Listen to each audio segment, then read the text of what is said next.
Hello again. I'm Dr. Ron Traylor, and this is History 475. And this is video number 8. Now, we finished up video 7 by beginning our discussion of James Madison, and I would like to continue that here in video number 8. Now, what I said was that in the spring of 1776, Madison had been elected a delegate to the Virginia Provisional Convention, which was the colony's legislature. Now, in the fall of 1776, he returns to the capital of Williamsburg, uh, this time, and he is the member of the same political organization, but its name has changed. No longer is it called the Virginia Provincial Convention. It's now called the House of Delegates. Same organization, different name. Now, Madison was developing a real interest in politics by now, but he was not yet a politician. And something happens that proves that he wasn't a politician yet.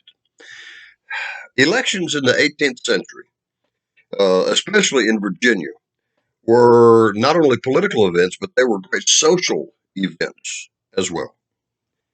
Candidates would provide food and drink before they would debate with their opponents and before the election itself. Please remember that the secret ballot was not used primarily in the United States until the late 1800s. We are in the late 1700s. Back in those days, when election day rolled around and you went to the polls to vote, you stood in line, and when it got to be your turn to vote, you simply stepped forward and gave them your name and voted right in front of God and everybody. Excuse me. No secret ballot. So all votes were what were referred to as public votes. Madison, who by his very nature was shy and retiring, was not good at this display of good cheer and good fellowship. Besides, he was really logical, even as a young man, and he asked the important question, the legitimate question.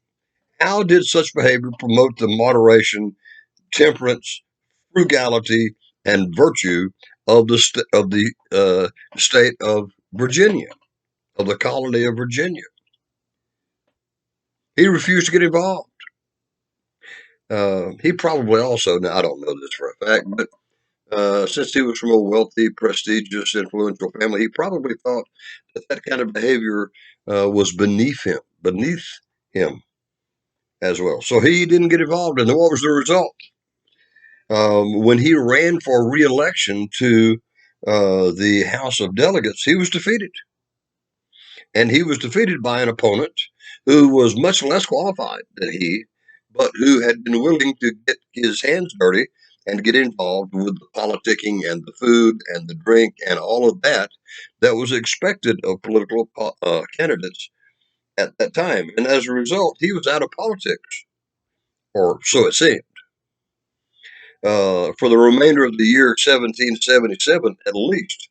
But honestly, he was not forgotten by his former colleagues.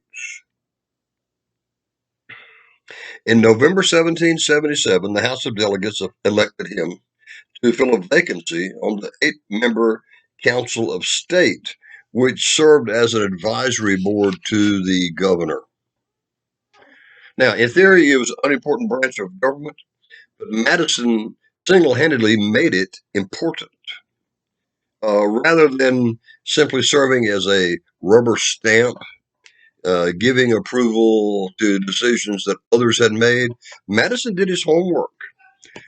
And he spent the next 2 years working hard. He worked 6 days a week. And by this time, uh, the House of Delegates was really in session 6 days a week. So whenever the House was there, Madison was there as well. Now, Madison learned how a Republican government works during this time.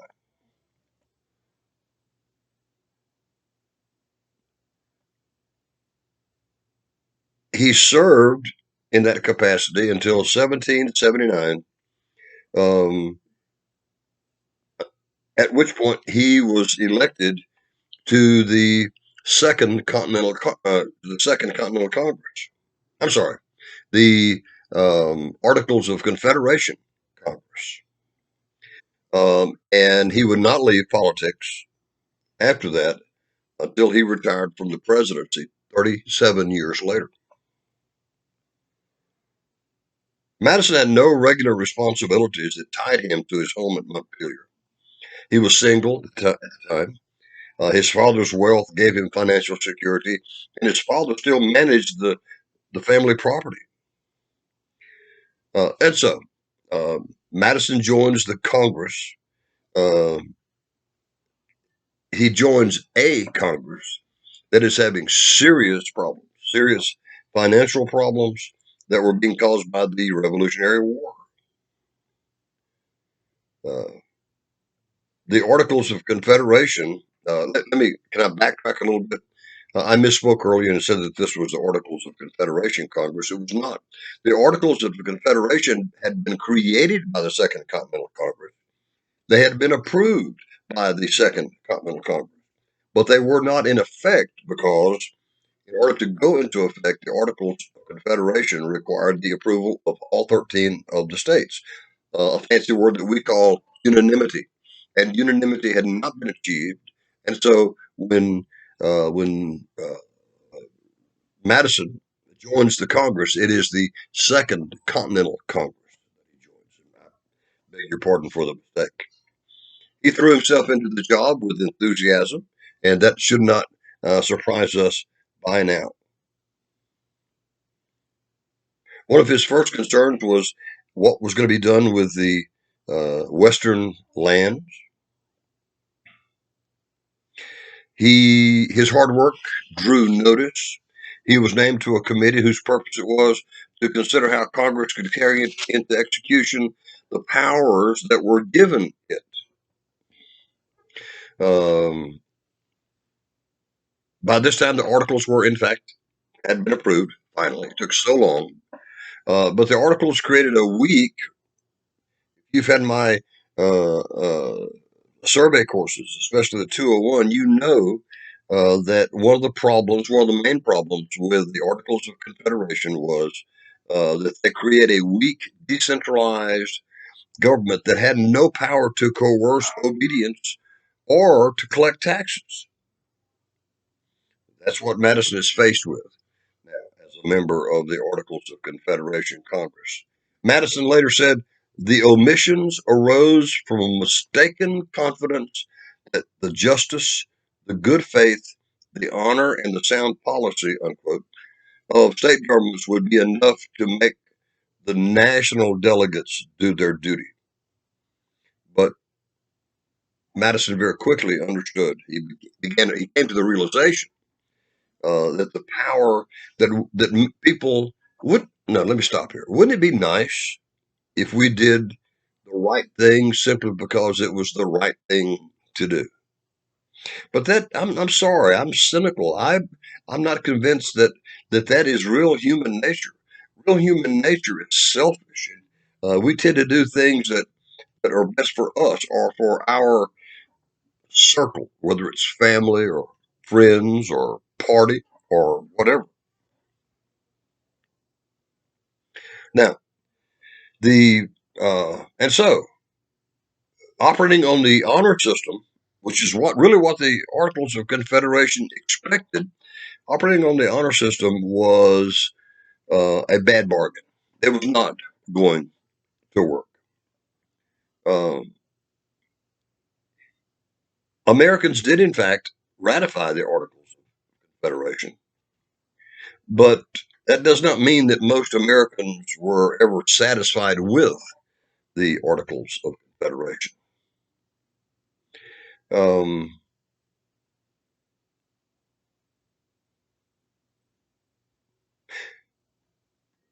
the Articles of Confederation came into existence during the American Revolution.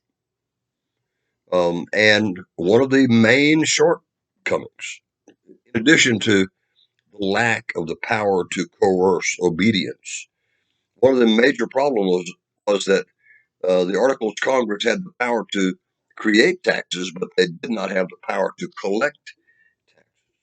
Now, today, our government has both. Those two things go together: make tax, create a tax, collect a tax. Not so then. Um, and the conduct of the war was made especially difficult for people like Washington by the fact that uh, there was never enough money to pursue paying for the cost of the war. By the time the war ends, Madison is 32 years old, or say. So. And by that time, he has certainly made the personal commitment to commit his life to public service. Now, his congressional term ended in early 1784. We're talking about the Articles of Confederation Congress, right? That term of office ended in 1784, and he was not reappointed. Delegates to the Articles of Confederation Congress were chosen by the legislatures of the states from which they came. And Virginia, for whatever the reason, did not reappoint Madison to the Articles of Confederation Congress. He returns home to Montpelier um, and thinks that he's done politically. But in April of 1784, he's elected to the Virginia State Assembly, the House of Delegates. The next 3 years he served there. Those 3 years fell into routine. He spent a lot of time in Richmond. Richmond was now the capital of Virginia. At Montpelier, because that was his ancestral home. Um, he was not an exciting speaker like fellow Virginians Patrick Henry or Richard Henry Lee, but he nevertheless provided leadership for those who agreed with his views. And what were some of Madison's views? He felt that the Union should be strengthened. Now, what does that imply? It implies that the Articles of Confederation had created a weak, decentralized government, and that we, A, need to either fix the Articles, or B, need to throw them out and replace them with something that better serves our purposes. He also believed that the pre-war debts to English merchants should be repaid. He believed that honorable men paid their debts, and it doesn't matter whether you owed a debt to a friend or whether an enemy, right? He also believed that the Virginia court system should be reformed. He believed that Virginia state laws should be revised.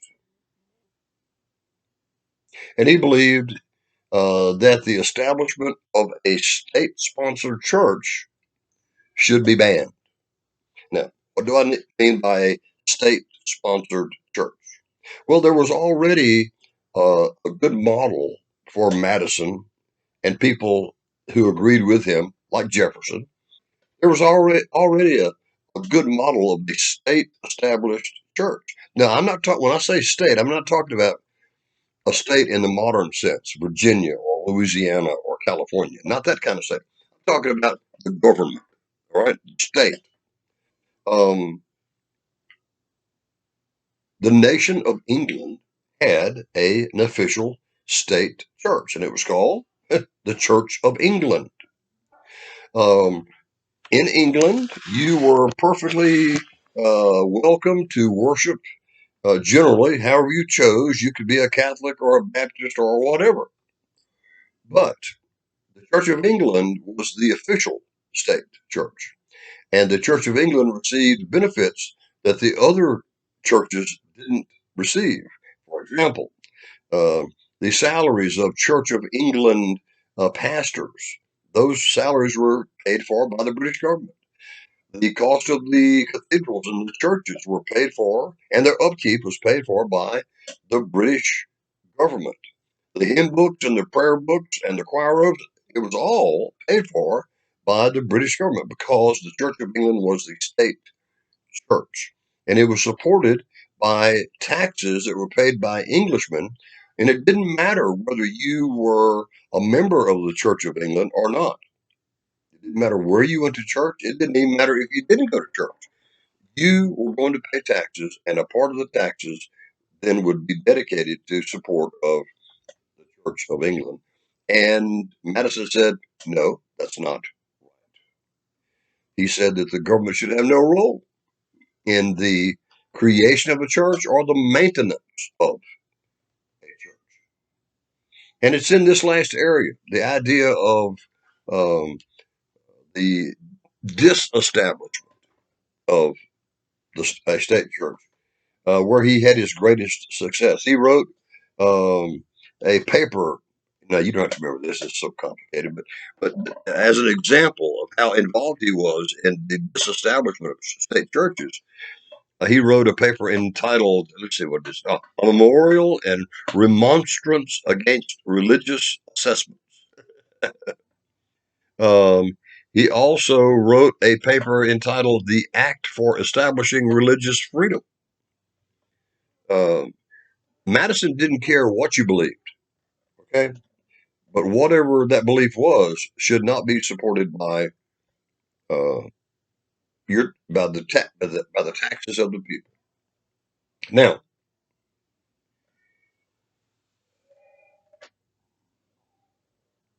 it's 1785 now. Excuse me, let me adjust this. And to get comfortable and scoot away from the camera. Okay, that's a little better.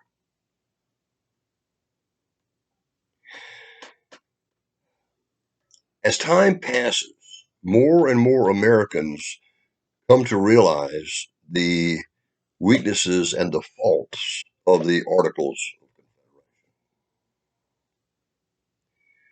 Um, for example,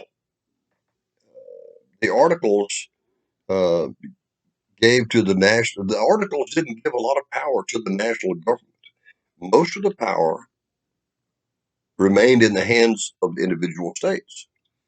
But even when the Articles specifically and unequivocally gave a power to the national government, states tried to take that power away and tried to take it for themselves. For example, John Adams was named to be an economic diplomat to England, and he shows up in London at the office of a big shot English politician. And his purpose there is to negotiate some trade agreements between the United States and the British government. And when he walked into the guy's office, he looked around and he knew everybody in the outer office. It was people that he knew from different states. And he said, what are you doing here? And they said, my state has sent me to try to arrange an economic agreement with the British. About that time, Adams was called into the Englishman's office, and the Englishman he didn't really chew Adams out, but he said, Mr. Adams, he said, there are too many people here who are seeking the same thing. What you need to do, and what I'm going to demand that you do, I want all of you to go home. I want all of you to go back to the United States. And I want you to figure out who has the authority to negotiate these trade agreements. And whoever that, he said, I don't care. I don't care who it is, but you need to decide among yourselves who it is. Send that person back, and I'll talk to that person. So, a lot of disagreement, a lot of friction, a lot of misunderstanding based on the weakness of the Articles of Confederation. Well, in 1785, uh, no, let's don't do it like that. Let's do it like this. If you look at a map, uh, uh, you'll notice that the states of Virginia and Maryland are right next to each other. They are next door neighbors. If you go to Virginia and Maryland, you'll discover that Eastern Virginia and Maryland are in many ways alike. It's the same terrain, it's the same weather, it's the same environment. Uh, they are separated by the Potomac River, but that's sort of an artificial barrier. If you closed your eyes as you crossed the Potomac River, you couldn't tell whether you were in Virginia or Maryland. The crops were the same. They were both big tobacco producing states. They were both slave states. So they had a lot in common. But there were some problems, and honestly, there's no need for us to even mention the problems. Just suffice it to say that the two states had some problems, but they decided to have a meeting to address and hopefully solve those problems. Okay, so in 1785, delegates from Maryland and delegates from Virginia met at George Washington's home on the Potomac River. His home was Mount Vernon. And as a result, we refer to this 1785 meeting as the Mount Vernon meeting. And they ironed out a lot of these problems. Once again, it's not important to know what the problems were. It takes too long to talk about that. What's important is they ironed out their problems. And at the end of that meeting between the delegates from Virginia and Maryland, James Madison, who was a delegate from Virginia to that meeting, Madison stands up and says, I'm paraphrasing him, of course, we've had a great meeting, guys. Wouldn't it be great if we could have another meeting for the same purpose at a later date and have delegates from all 13 of the states here and do on a large scale what we've done here on a small scale? Well, everyone agreed that that was a great idea. So introductions were mailed out to all 13 of the states. Um, and the plan was to have another meeting, a second meeting in Annapolis, Maryland, in 1786, the very next year. So what do we have so far? We've got the Mount Vernon meeting in 1785, right? Two states, and the Annapolis meeting in 1786, to which everyone is invited, but only delegates from 5 states show up. Of course, there was great disappointment that delegates from only 5 states showed up, but nevertheless, that meeting, even though its membership was limited, that meeting was also it was rather successful. And so at the end of that meeting, a young man who was a delegate from the state of New York by the name of Alexander Hamilton stands up and says, and once again, I'm paraphrasing, he was much more formal in his speech than I am. He said, okay, guys, we did well. Wouldn't it be great, he said, if we could get permission from the Articles of Confederation Congress to improve or to amend the Articles of Confederation? And everybody said, here, here, that sounds like a great idea. Now, what what I need to remind you of is this. According to the terms of the Articles of Confederation itself, what needed to be done in order to ratify the Articles of Confederation? Now, this is not a trick question. The answer is simple. It needed unanimity. It needed every one of the 13 states to agree to the change before the change could go into effect. So what Hamilton was asking for was, to use a football analogy, he was really asking for an end run around the Articles of Confederation. He said, let's get in touch with the Articles of Confederation and get their permission to amend the Articles of Confederation uh, and turn it into a better document. Well, everyone agreed that was a great idea. They sent a letter to the Articles of Confederation Congress. The Articles Congress debated it, they approved it, and a third meeting was arranged for the next year. That meeting would be held in 1787, and it would be held in the city of Philadelphia, Pennsylvania. Now, it's important that we note here that the permission that the Articles of Confederation Congress gave for that Philadelphia meeting was limited. The only thing that the delegates could do would be to revising the Articles of Confederation. They couldn't do away with the Articles of Confederation. They had to amend them, they had to improve them, they had to change them, but they couldn't kick them out, couldn't throw them away. Now,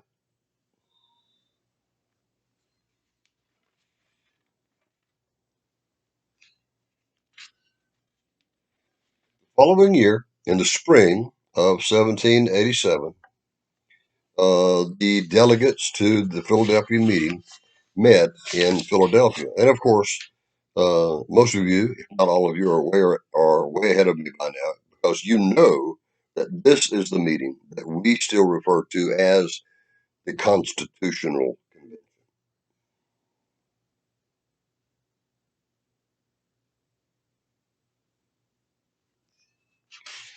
Delegates began to show up in Philadelphia. Um, 55 men at one time or another actually worked on the document. When Madison, and Madison is selected by the state of Virginia to represent Virginia at the and let's go ahead and just start calling it the Constitutional Convention because it didn't start off like that, but it certainly ended up like that. Okay, so Madison is selected as a delegate to the Constitutional Convention. And remember that Madison has already decided to dedicate his life to political thought. Between the time of the Annapolis meeting in 1786 and the beginning of the Constitutional Convention in the spring of 1787, Madison had been busy. He had reacquainted himself with the state constitutions of each and every state.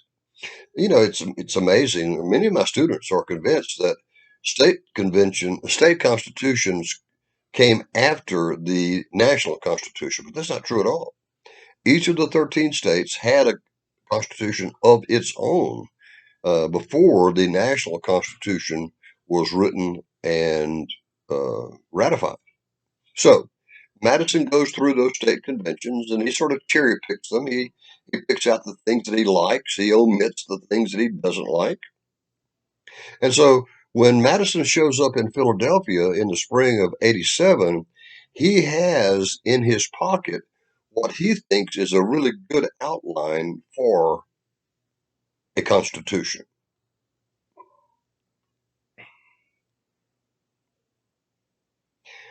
That plan that Madison wrote, we have since then referred to as the Virginia Plan. And the reason it's called the Virginia Plan is that there was another plan.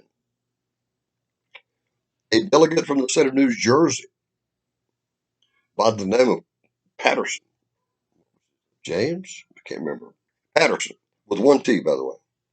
Uh, Patterson showed up with a plan of his own. And it's interesting to note that Patterson's plan much more closely followed the orders that had been given to the Philadelphia meeting by the Articles of Confederation Congress. Remember what those orders were? Don't throw it away, fix it. Okay?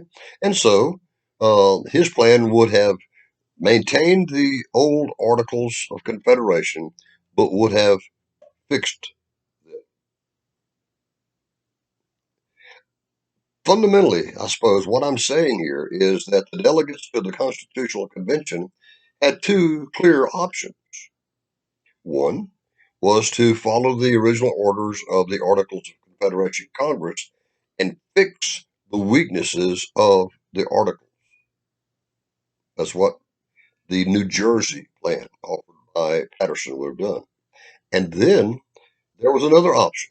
And fundamentally, it was throw away the Articles of Confederation and write a brand spanking new document that better meets the needs of our nation. That was Madison's Virginia plan. Now, who were these delegates? This is just extraordinarily fascinating to me. Who were the delegates to the 1787 Constitutional Convention? Well, 55 of uh, more than 70 men were actually selected by their state legislatures to be there. But as it turned out, only 55 actually showed up. And very few of those 55 were there all the time. Remember, these were important men. They had business obligations, they had financial obligations, they had family obligations. And so they would come and go. They were there when they could be, but they left when they couldn't, when it became obvious that they couldn't stay. But overall, 55 men actually worked on the Constitution at one time or another. 38, I'm sorry, 39, sorry, 39 of them actually signed the Constitution when it was finished. You can do the math. 55 worked on it, 39 signed it. Why was it that 16 men, after working on it, refused to sign it? We'll talk about that in just a moment.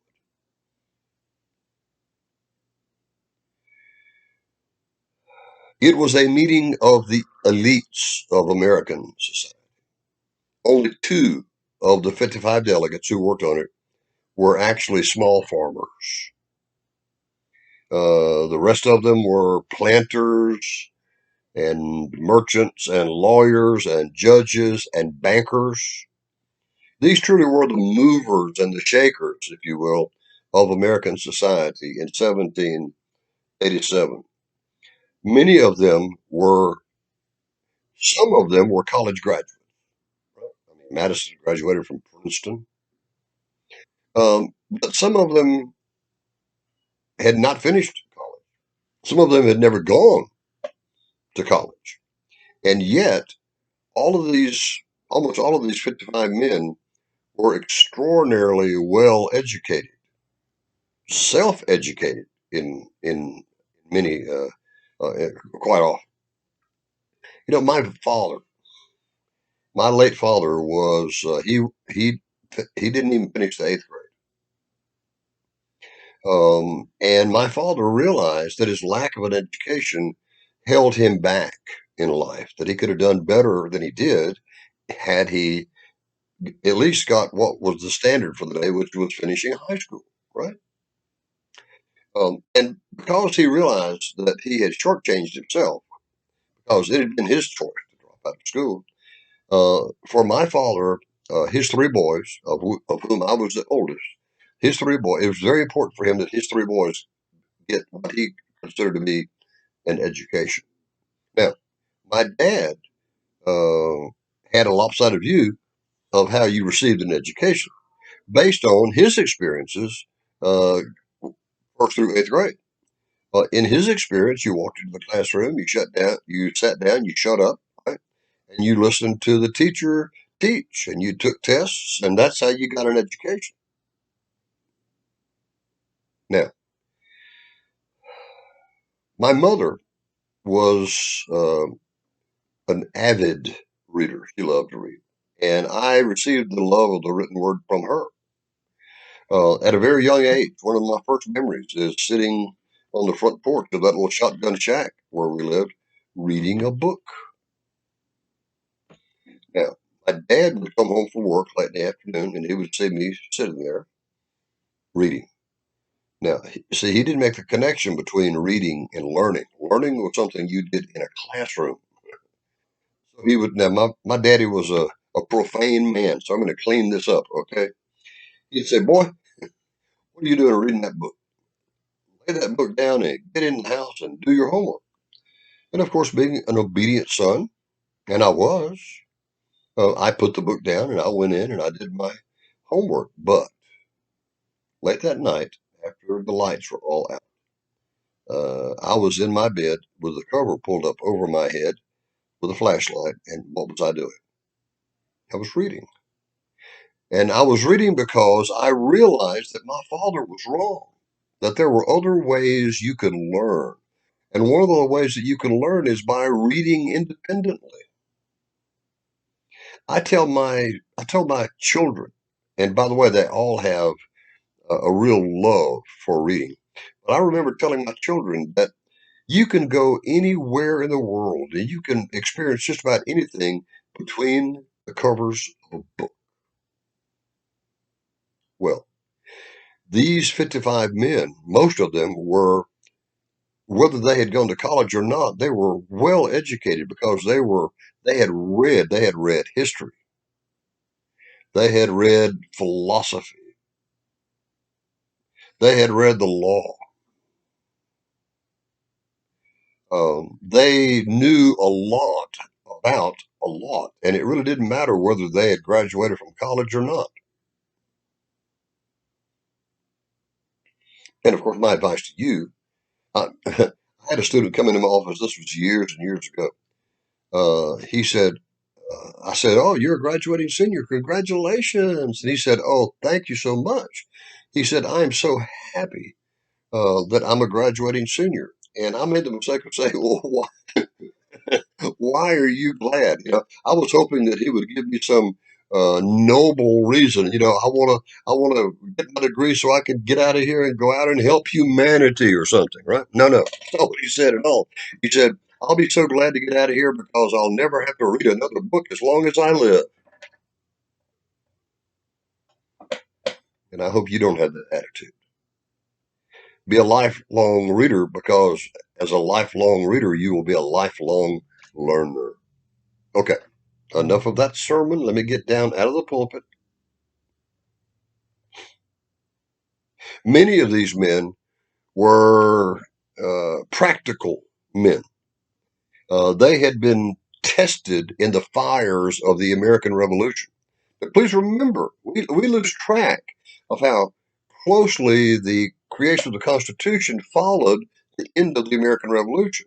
The American Revolution ends in 1783. The Constitution is written in 1787. 4 years. That's it. Many of these men were still having nightmares from their experience during the American Revolution. My late brother, Vietnam drove him to drink and to drug use. I had a cousin who, as long as he lived, would wake up in the night screaming because he was having nightmares about his ship in World War II being attacked by kamikaze pilots in the Pacific. You don't forget that stuff. You especially don't forget it if it's only 4 years ago that it happened to you. They probably could still remember the smell of the gunpowder. They could probably remember the sound of the screams of their wounded comrades.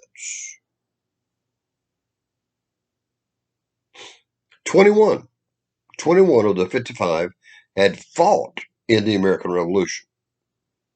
7 of them had been, at one time or another, the governor of their state.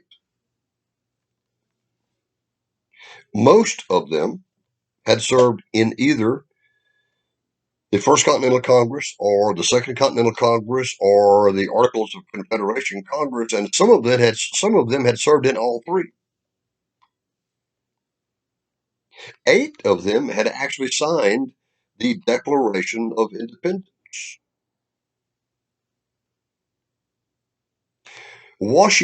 George Washington, uh, served as the presiding officer of the Constitutional Convention. Um, he was not the president of the United States yet. Okay, but he was the president of the uh, Constitutional Convention. And what did that mean? It meant that he was the guy who sat at the table up front. And he was the guy who decided whose turn it was to talk. And he was the guy who decided when you had talked enough, right? He was the guy who brought the meeting to order, and he was the guy who adjourned the meeting. Now, he didn't participate a lot in the debates. He had more important role to serve as the moderator or the presiding officer. Ben Franklin was there. He was 81 years old by this time. And people who were 81 years old in 1787 were rare.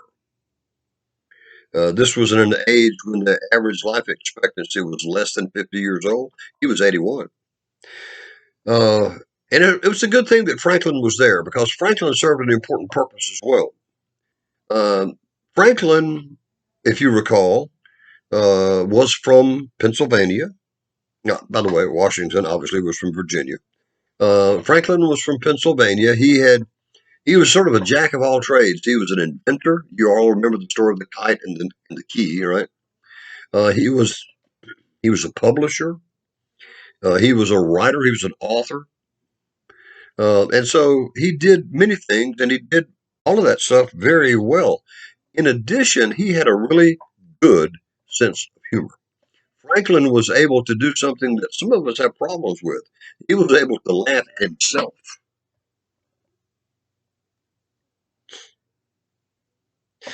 And with this talent for humor, Franklin served an important purpose at the convention.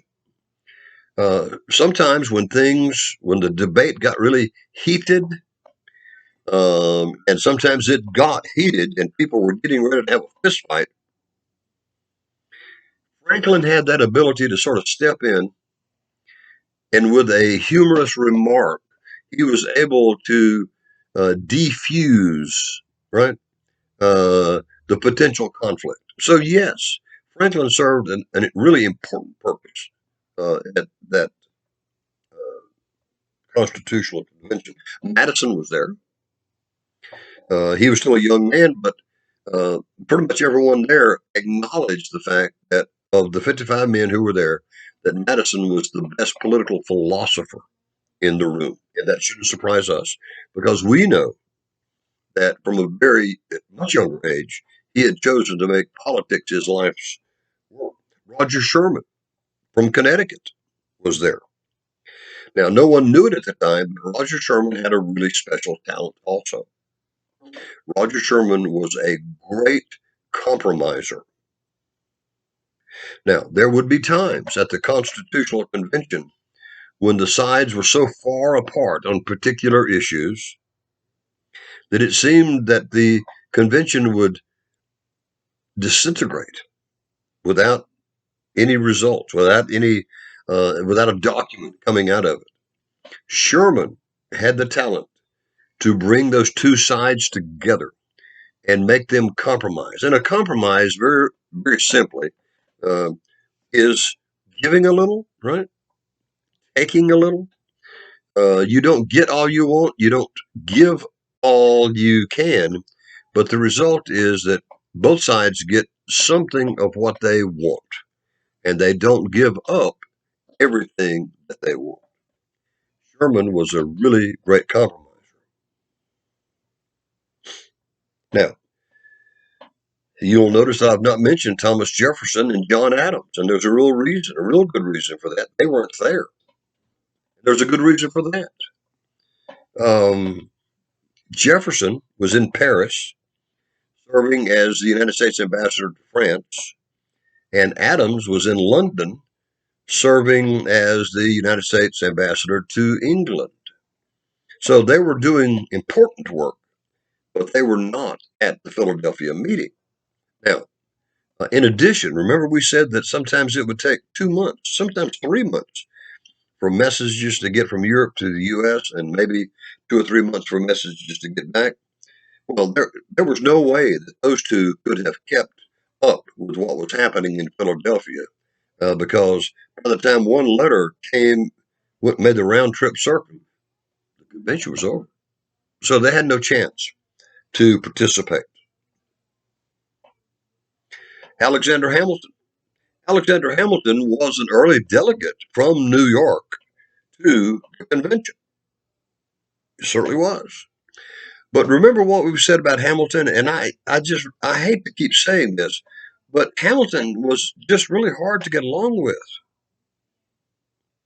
Remember, I said that he was a genius, but he wanted everybody to know he was a genius, and he wanted everyone to know that his ideas were better than anybody else's ideas. We know people like that, don't you? Think about it. You probably know someone just like that, and that person is probably not real popular. Well, Hamilton had offered some suggestions early on in the convention, and they had not passed. And so fundamentally, what Hamilton does is throws a hysterical fit and fundamentally says, if you're not going to do what I say to do, I'm leaving. And that's exactly what he did. He made very few contributions to the Constitutional Convention. Now, let's play what if history one more time. What if Hamilton had not been Hamilton? And what if, after his ideas had been rejected, what would have happened if it had stayed there and kept working? I mean, that's what James Madison did. All of his ideas were not accepted at the convention, but he stayed there. And by staying there, he made the document a better document. I just can't help but believe that if Hamilton had stayed there, the Constitution would have been a better document. It would have been a different document, but it would have been a better document. We'll never know because he threw that fit and he went home. The convention lasted about 4 months. It started in spring and it lasted through the hottest part of the year. Now, it is true that Philadelphia, we here in Louisiana consider Philadelphia to be way up north, right? But the reality is that Philadelphia can be stiflingly hot in the summer. And it was a really hot summer that summer. It was humid. There was an infestation of flies.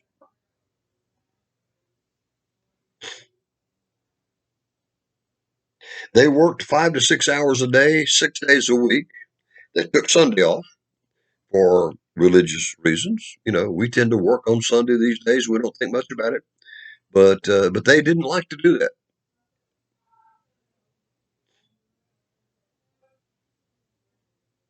Now, I'm going to give you now. There were a lot of disagreements at the Constitutional Convention, but there were some areas in which there was generally agreement, and I want you to make sure that you write this stuff down because I can guarantee you that you're going to see it on the exam. Okay, here we go. You can go ahead and head this areas of agreement. All right, number one, they generally agreed that government derived its power, and I'll repeat these. Plus, you can go back and see this all over again, too, can't you? Government, number one, government derived its power from the consent of the governed. In other words, the people chose what kind of government they wanted. Number two, society must be protected from the tyranny of the majority. Now, what the heck does that mean? Well, we should know what that means. The last, 6 or 8 presidential elections have been so close, haven't they? I mean, the winner and the loser has been separated by a percentage point, or maybe even a less than a percentage point. Now, here in America, we say, well, the majority rules. And that is true to a degree.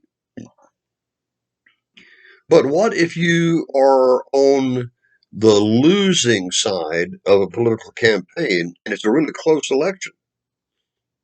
Um, are you going to be punished for being on the losing side? Some countries, you'd be stood up against the wall and shot down like a dog, right? You'd be punished for being on the losing side. Do we do that here? No, we don't. No, we don't. We understand, especially in close elections, that there are almost as many people who were on the losing side as were on the winning side. And we would all profit from taking note of that. Now, if 80% of the people vote for a candidate and 20% don't, you can pretty much figure that that is a strong majority, right? But if it's 50.5 versus 49.5, folks, come on. So here in America, we tend to protect the minority. Now, when we say in this sense, we're not talking about racial minorities. No, we're talking about political minorities. We're talking about the number of votes.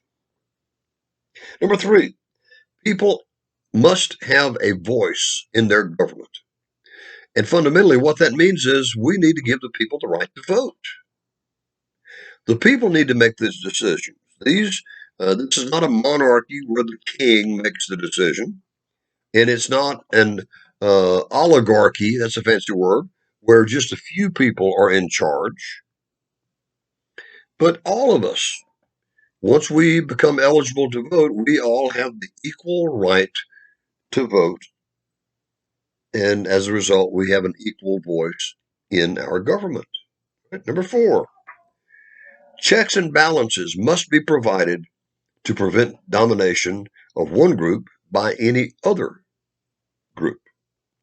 Now, we know that our government is based on the idea that there are three co-equal branches of government, and those branches are the executive branch, legislative branch, which has two parts, right? The House of Representatives and the Senate. The third branch is the judicial branch. Now, even though sometimes all of those branches seem like they're fighting for power against each other, the reality is that there are checks and balances built into our Constitution to prevent that from happening. For example, the House can pass a bill, and when that bill passes, the next step is it has to be sent to the Senate for the Senate to consider. Well, when it gets to the Senate might approve of that bill that just came from the House, but they also have the power to vote against it, in which case that bill stops.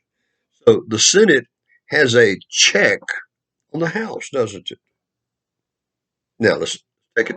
Let's take that same analogy a little bit further. Let's say that both the House and Senate approve of a bill, but it's still not a law because it's got to be sent to the president for his approval or not. All right, if he approves it, he signs it, and it becomes a law. But what happens if he disapproves it? There's a term to describe that that's called the presidential veto. And if the president vetoes a bill, for all practical intents and purposes, the bill dies. The president has a check over the Congress. Now, there are certain circumstances under which the Congress can override a presidential veto. And in that case, we can say that the Congress has a check on the president, can't we?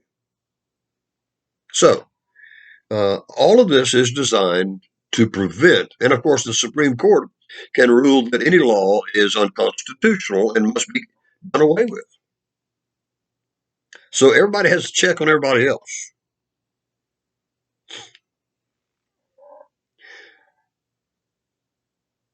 Number five, the men there believed that a stronger, okay, if you wrote strong, add that ER on the end. Most of them thought that a stronger central government was essential. Now remember, the government that had been created by the Articles of Confederation was weak. It was decentralized, which means that the states really quite often had more power than the national government did. And that was one of the major weaknesses of the Articles of Confederation. The idea that it had created a weak, decentralized government. So they wanted to fix that. But did they create a strong central government? And I say no. What they did was create a stronger, right? It wasn't strong, but it was certainly stronger than the old Articles government had been. Now, that was more than 200 years ago. I submit to you that we do have a strong central government now, but we didn't have one at the beginning. It just became stronger and stronger and stronger over the years until one day everybody woke up and it was strong. And the last one, what's that? One, two, three, six. Number six.